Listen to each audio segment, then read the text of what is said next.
नमस्कार साथियों। आज हम सवर्ण संज्ञा का अध्ययन करेंगे। सवर्ण संज्ञा को महर्षि पाणिनि ने अपने अष्टाध्यायी में, उनकी जो पुस्तक है अष्टाध्यायी, उसमें इसकी परिभाषा कुछ इस प्रकार दी है। सूत्र क्या है सवर्ण संज्ञा का? सूत्र है तुल्यास प्रयत्नम सवर्णम। तुल्यास्य प्रयत्नम सवर्णम।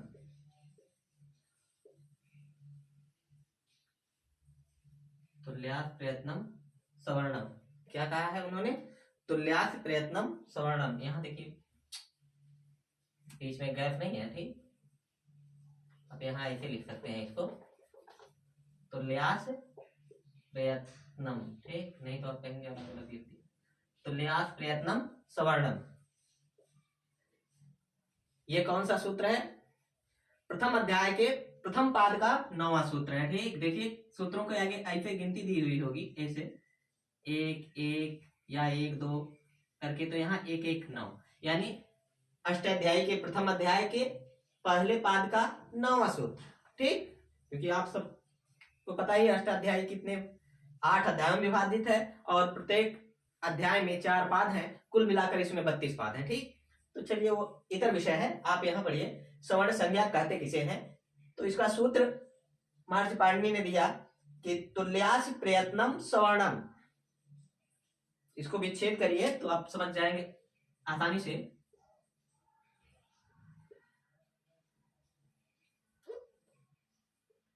तुल्य, तुल्य मतलब क्या होता है? समान, ठीक। तुल्य आस्य प्रयत्नम सवर्णम। तुल्य आस्य प्रयत्नम सवर्णम, यानी जिनका तुल्य यानी बराबर हो, आस्य यानी उच्चारण स्थान, और प्रयत्न यानी प्रयत्न, वे क्या होते हैं? सवर्णी होते हैं, सवर्ण, उनकी सवर्ण संज्ञा होती है। तो अगर हम परिभाषा लिखें या इसका अर्थ लिखें तो क्या कहेंगे कि ऐसे, या जिन दो वर्ण कह सकते हैं आसान शब्दों में, कि जिन दो या दो से, जिन दो या दो से अधिक, जिन दो या दो से अधिक वर्णों की, क्या है? जिन दो या दो से अधिक वर्णों की नहीं, का लिखिएगा, जिन का उच्चारण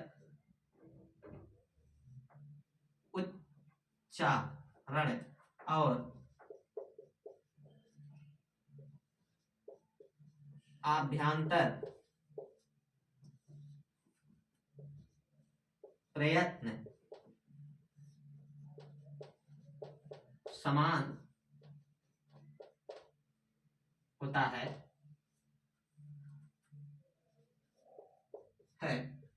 वे परस्पर, परस्पर यानी आपस में, परस्पर मीन्स होता क्या है? आपस में, आपस में सवर्णी होते हैं।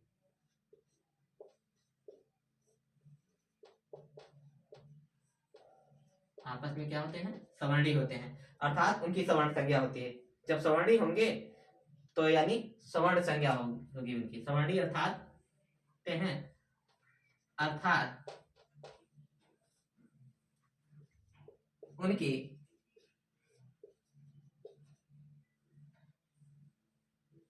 सवर्ण संज्ञा होगी, सवर्ण संज्ञा होगी, संज्ञा होती है, ठीक। सवर्ण संज्ञा होती है, ठीक। सवर्ण संज्ञा होती है, ठीक। अब आप कहेंगे कि सर कौन कौन से वर्ण जो है ऐसे वर्ण जिनका दो से अधिक ऐसे वर्ण जिनका उच्चारण या और आभ्यंतर प्रयत्न, इससे पूर्व हमने उच्चारण स्थान और आभ्यंतर प्रयत्न की वीडियो जो है अपने चैनल पर अपलोड की है, आप उसे देख लीजिए। अगर नहीं समझ में आएगा तो उसको देख लीजिएगा, आप समझ जाएंगे। ठीक, कि वर्णों का उच्चारण स्थान कौन सा है, किस वर्ण का क्या उच्चारण स्थान है, और किसका आभ्यंतर प्रयत्न क्या है, किसका बाह्य प्रयत्न क्या है। ठीक, तो जैसे इसको समझिए, जैसे जैसे क्या करेंगे उदाहरण में के लिए इसे देखिए। ठीक, जैसे जैसे आ क्या होता है, जैसे आ होता है, फिर बड़ा आ होता है, फिर आप छोटी कहे, छोटी और बड़ी। ठीक, छोटा ऊ, बड़ा ऊ। ठीक, आदि। आदि क्या होते हैं, आदि आदि परस्पर सवर्णी सवर्णी होते हैं, या आदि परस्पर सवर्णी है कह सकते हैं। ठीक, परस्पर सवर्णी है, आदि परस्पर सवर्णी है। ठीक है, एक मिनट,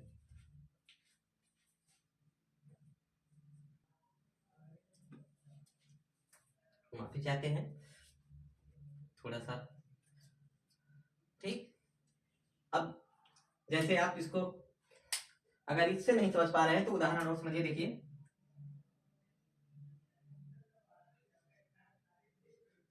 रमा धन आपी, रमा धन बराबर क्या होता है, रमापि। रमा धन आपी बराबर क्या हो जाता है, रमापि। ठीक, अब यहाँ हुआ क्या, इसको आप समझ लीजिए। देखिए, रमा में कि माँ में जो है यहाँ आ है,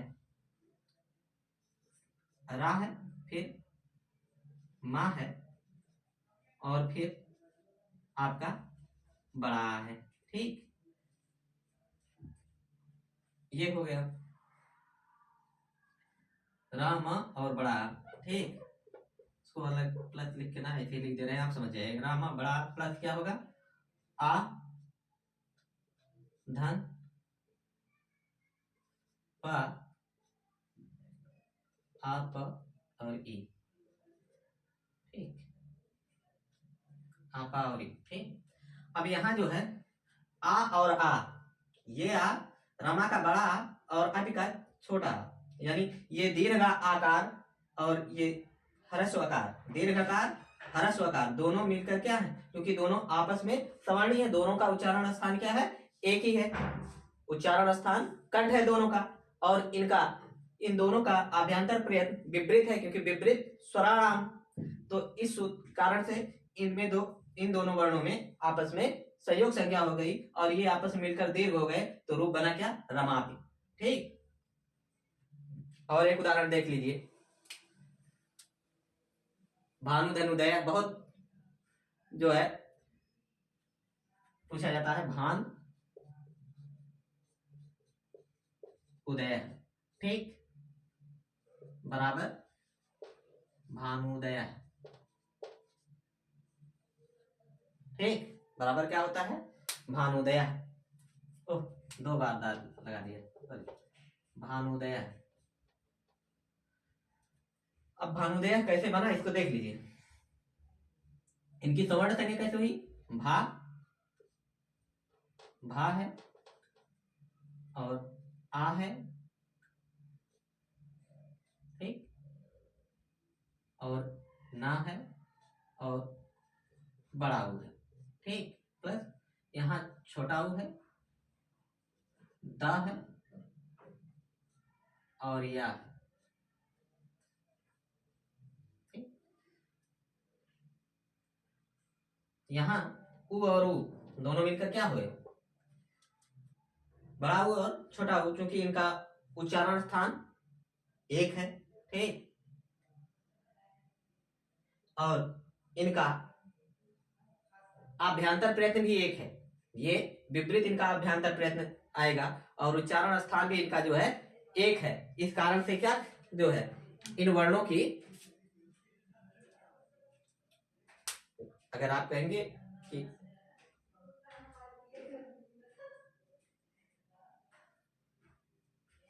देखिए नहीं समझ में आ रहा है तो सुनिए, भानुदय है यानी यहाँ भानु में जो बड़ा उ है, दीर्घ उकार है, इसका उच्चारण स्थान ओष्ठ है, और छोटा उ जो है इसका भी, यानी ह्रस्व उकार जो है इसका भी उच्चारण स्थान ओष्ठ है। इन दोनों का उच्चारण स्थान ओष्ठ है और इनका आभ्यंतर प्रयत्न जो है वह भी एक है, विपरीत आभ्यंतर प्रयत्न दोनों वर्णों का है। इस कारण से दोनों क्या है आपस में सवर्णी हुए और इनके सवर्ण होकर जो है एक हो गए, और यहाँ जो है भानुदय बड़ा दीर्घ उकार ही लिखा गया। ठीक, इसी प्रकार आप रमेश क्या है, एक मिनट,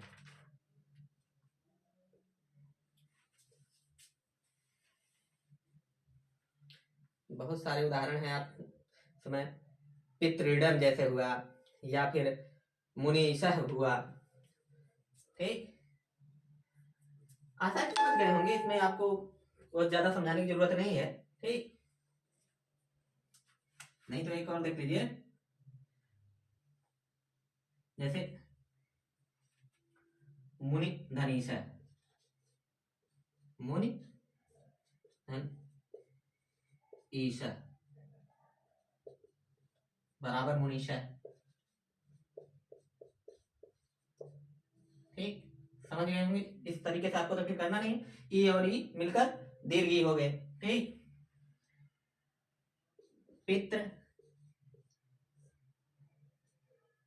धन ऋणम, पितृधन ऋणम, पितृणम हो जाएगा, दीर्घिकार हो जाएगा। ठीक, इसको यहाँ दिखाई नहीं दे रहा है, ठीक, आपको हम ऊपर बता दे रहे हैं। ठीक, थोड़ा सा तब तक नोट करिए इसको, कैमरे में पूरा आ नहीं रहा है, नीचे अगर हम उसको बताएंगे तो आ नहीं पाएगा, इस कारण से ऊपर लिखेंगे। थोड़ा सा एक मिनट आप तब तक इसको नोट करिए। हाँ देखिए, नीचे जगह नहीं थी वहां, और आपको साफ दिखाई नहीं देता, इस कारण से ऊपर लिख दिया मिटा के। ठीक, मुनि धनेश है, यहाँ मुनि में ई जो है और ये ई, ठीक, यहाँ ह्रस्व ई और ये दीर्घ ई मिलकर क्या हुए दीर्घ हो गए, क्योंकि ई और ई दोनों का उच्चारण स्थान समान है। इचु यथा नाम तालु, ताल इनका उच्चारण स्थान है। ठीक, और अभ्यंतर प्रयत्न भी दोनों का समान है, क्योंकि ये स्वर है, जो स्वर है उनका विपरीत होता है। ठीक, विपरीतम स्वराणाम, तो इस कारण से दोनों में सवर्ण संज्ञा हो गई और यहाँ दीर्घ हो गया, तो मुनीषा बना। ठीक, यहीं पे वही बात यहाँ पर भी हुई, उच्चारण स्थान रीटू रसा नाम मूर्धा, इनका उच्चारण स्थान दोनों का मूर्धा है। ठीक, री और री का, अब कहेंगे यहाँ ता है, नहीं, ता के बाद री है, तो यहाँ जो री है, री बाद में है, ता पहले है। ठीक, इन दोनों का उच्चारण स्थान री होने के कारण दोनों और दोनों का अभ्यंतर प्रयत्न भी समान है, इस कारण से दोनों आपस में सवर्णी है, रूप बना पितृणम। ठीक, ध्यान देने की बात यहाँ पर यह है कि उच्चारण स्थान और प्रयत्न समान होने पर भी स्वर और व्यंजन आपस में सवर्णी नहीं होते हैं, नोट कर लीजिएगा, नोट। ठीक, उच्चारण स्थान और आभ्यंतर, उच्चारण स्थान और आभ्यंतर प्रयत्न समान होने पर भी स्वर और व्यंजन, स्वर और व्यंजन परस्पर सवर्णी या सवर्ण संज्ञक नहीं होते, परस्पर सवर्णी नहीं होते, नहीं होते। ठीक, यानी जो सवर्ण संज्ञा होगी वह या तो स्वर स्वर में होगी या तो व्यंजन की व्यंजन में होगी। स्वर और व्यंजन दोनों में सवर्ण संज्ञा नहीं होगी। स्वर का स्वर से, व्यंजन के व्यंजन से सवर्ण संज्ञा होती है, ध्यान दीजिएगा। ठीक, सूत्र है क्यों नहीं होती, तो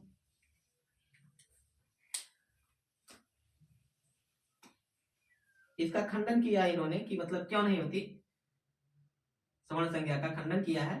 और सूत्र है ना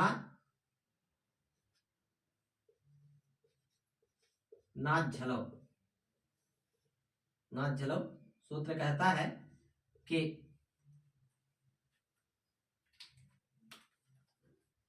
इस सूत्र के अनुसार,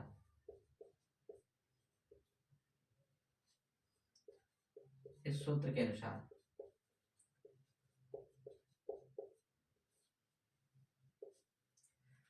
ना झलो सूत्र के अनुसार जो है ये कहता है ना अच और झल।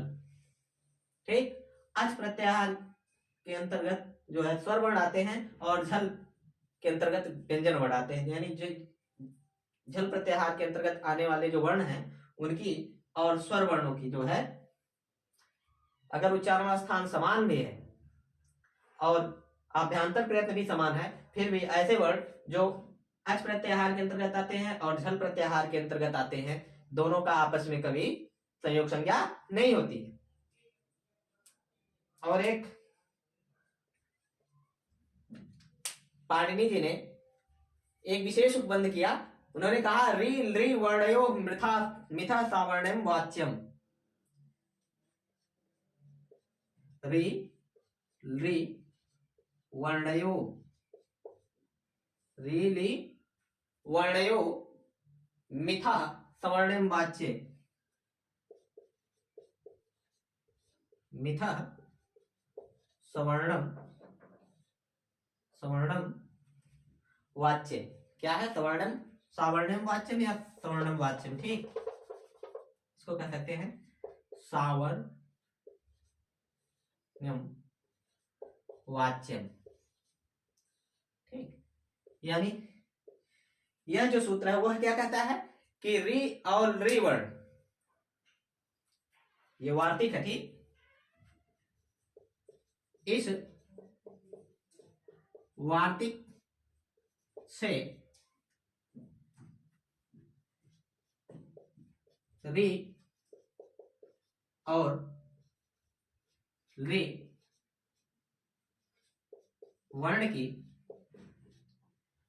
आपस में सवर्ण संज्ञा होती है। ठीक,